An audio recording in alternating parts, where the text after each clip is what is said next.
this is for folks who are newer to this whole range of concepts, this landscape. So if you ever read Andy Nordgren's The Short Instructional Manifesto for Relationship Anarchy, which you can find online, I fully recommend reading it no matter what relationship style you practice. One of the key ideas is this notion of customizing your commitments. Build the relationship structure that you want and that works for you. Explore, because those two things might not initially line up, but find something that on weight satisfies both. You want it and it works to the best degree. Maybe your customized commitments look like monogamy. That's great. You're doing it in a non-mononormative way because you're building it rather than doing it because you have to, because you're expected to, right? Sort of like my cis friends who reflect on their gender, think about their gender, right? And come to the conclusion that they are in fact cisgender. I love it when that happens, right? Because now they're cisgender reflectively, right? So, same here. Think about your commitments. Let yourself customize them. Maybe you end up with the same relationship structure you already have, but maybe you end up with something very different. The biggest obstacle to any intentionally chosen relationship structure is internalized mononormativity, right? Just like internalized queerphobia, internalized transphobia is a huge obstacle for many of us. This inner voice that shames us for even considering anything other than monogamy, that's harmful because it makes even monogamy itself a requirement rather than something we even could opt into. It takes away choice. So when you start to feel that internalized mononormativity, notice it, name it, set it aside over and over if you have to. And then try to find freedom or build freedom, gift yourself freedom to explore. Now, earlier when we looked at examples in media of non-monogamy, there's not a lot. And the ones that are out there typically aren't very good. Why? Because they're written by monogamous people for monogamous people. And if you've ever seen a movie about trans people written by cis people for cis people, you know that that doesn't work, right?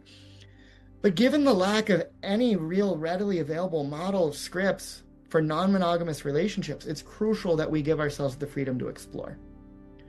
And that is going to in turn require giving ourselves permission to endure discomfort and error. You're not going to get it right the first time. You're going to get mistakes. Mistakes are mistakes, but mistakes are also okay. That's not like a get out of jail free card, right? Mistakes are human. We will make them. We take accountability for them, right? We don't just like let them slide off because, oh, it's human, right?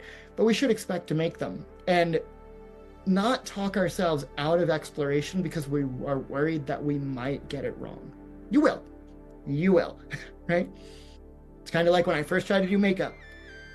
Discomfort and error, right? But I had to go through that in order to learn how to do it, which I still haven't done because makeup is hard. And in addition to the finding freedom to explore, you also want to find freedom to change, right? I don't know about you all, but my transition journey has been complex.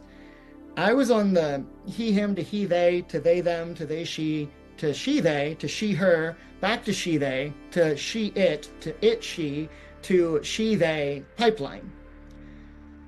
Who knows where I'm going to be next year, right? And I'm kind of excited to find out because we are dynamic people.